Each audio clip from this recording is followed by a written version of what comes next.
अब जयपुर से बड़ी खबर है। बुहारा के बाद अब मालवीय नगर में गर्भवती से छेड़छाड़ का वीडियो सोशल मीडिया पर वायरल हो रहा है। शहर की सड़कों पर आज सुरक्षित महसूस कर रही है महिलाएं। मालवीय नगर में बदमाश की करतूत सीसीटीवी में कैद हुई है। हालांकि अभी तक कोई मामला दर्ज नहीं हुआ है। सीसीटीवी फुटेज के आधार पर पुलिस बदमाश की तलाश कर रही है और घटनाएं बढ़ती हुई महिला हिंसा की, छेड़खानी की। एक हाल ही में हुए मामले में परिवहन विभाग ने बड़ा एक्शन लिया था और अब एक और मामला। सीनियर स्पेशल रिपोर्टर सत्यनारायण हमारे साथ जुड़े हैं। सत्यनारायण जी, महिलाओं के साथ होने वाली घरेलू हिंसा की बात हो या फिर छेड़खानी, हर दिन कहा जाता है रिपोर्ट के मुताबिक 1200 से 20 महिलाओं के साथ होता है, लेकिन अब जो जयपुर में हो रहा है वो यकीन करने योग्य नहीं, क्योंकि अमन चैन के लिए जाना जाता है। हालिया जो मामला हुआ है वो क्या है सत्यनारायण जी? शिखा, देखिए, जयपुर शहर की सड़कों पर वर्तमान में जो हालत हो रहा है उसे देखकर लगता नहीं कि राजस्थान की राजधानी जयपुर है। जो शांत रहने वाला जयपुर है वहां पर एकदम से महिलाओं से छेड़छाड़ के जो मामले हैं उसमें इजाफा हुआ है। पहले मुहाना के अंदर बाइक पर बैठी एक युवती से छेड़छाड़ होती है, हालांकि उसके भी आरोपी पकड़े नहीं गए। उसके 3 दिन बाद ही मालवीय नगर इलाके में ये मामला सामने आया, जहां पर एक गर्भवती बाजार से अपने घर जा रही थी। तो इसी दौरान पीछे से एक युवक आता है और उसको गलती से बैड टच करता है। बैड टच करने के बाद वो मौके से फरार हो जाता है, डराता है, धमकाता है। लेकिन जो गर्भवती है वो इतनी डर जाती है कि उसकी पुलिस सूचना भी इसके नहीं दी। सोशल मीडिया पर वायरल हुआ भी वीडियो, तो उसके पश्चात पुलिस पीड़िता तक पहुंची और उससे लिखित में शिकायत भी ली गई है।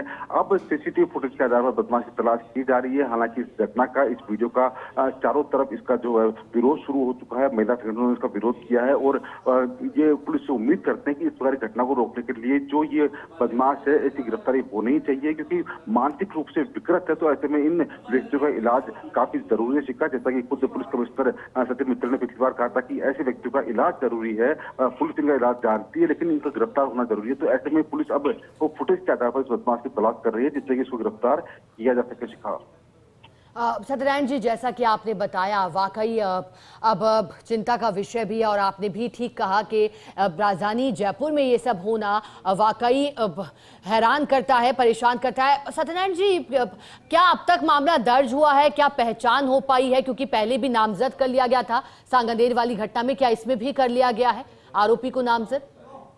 देखिए, मुहाना वाली घटना के अंदर दोनों आरोपी नामजद हो चुके थे, उनकी पहचान हो चुकी थी। लेकिन इस वाली घटना के अंदर चूंकि सोशल मीडिया में वीडियो रात को वायरल हुआ है, रात को वीडियो पुलिस तक पहुंचा है और अभी तक जो आरोपी है वो नामजद नहीं हो पाया है। लेकिन पुलिस ने पीड़िता की लिखित शिकायत ले ली है और बताया जा रहा है कि जो आरोपी है वो पास में रहने वाला है। लेकिन इस घटित घटना को देखकर हर किसी ने इसका विरोध जताया है। जयपुर शहर की जो महिला संगठन है वो इसका विरोध जता रही है और पुलिस के आलाधिकारी की मॉनिटरिंग के अंदर जो आरोपी है उसको नामजद करके गिरफ्तार करने की प्रक्रिया है वो शुरू कर दी गई है। लिखित से शिकायत ली गई है और अब मामला दर्ज करने की तैयारी जो है मालवीय नगर थाने में शुरू कर दी गई है। लोगों से अपील की जाती है पुलिस की तरफ से कि अगर ऐसी घटनाएं आगे पास में होती है तो सूचना पुलिस को देवे या फिर हिम्मत करके जो आरोपी है उसको वहीं होकर पकड़ ले, जिससे कि जो राजधानी के अंदर अमन चैन है वो कायम रह सके। चूंकि राजधानी जयपुर का नाम पूरे विश्व में मशहूर है, तो ऐसी घटनाएं जब सामने आती है, सोशल मीडिया पर वीडियो वायरल होते हैं, तो कहीं ना कहीं एक दूषित माहौल फैलता है, माहौल गंदा होता है, वातावरण गंदा होता है। तो ऐसे में इन जो कुत्सित मानसिकता वाले लोग हैं इनकी गिरफ्तारी होना काफी जरूरी है, इनका इलाज होना काफी जरूरी है। मानसिक रूप से विकृत जो व्यक्ति है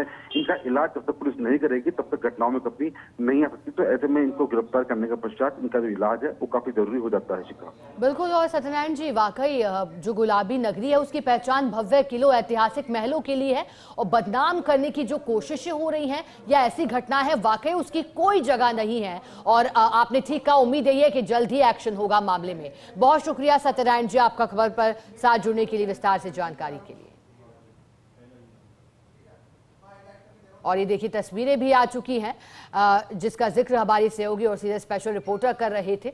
ये पूरी घटना और एक और जो कैमरा एंगल है उससे दिखा रहे। पहले हमने ये तस्वीरें दिखाई जो सामने से कैमरा था उसमें रिकॉर्ड हुई थी। अब एक पूरा बाकायदा जो एक वाइड इस घटना को दर्शाता कैमरा एंगल है वो भी आई है, देखिए, जिसमें साफ तरीके से इस बदमाश का चेहरा दिखाई दे रहा है। अब माना जा रहा है कि जल्द ही पुलिस इस तक पहुंचेगी, पकड़ में ये जल्द ही आएगा। महिला के साथ बदसलूकी, छेड़खानी और जल्द ही गिरफ्तारी की कोशिशें।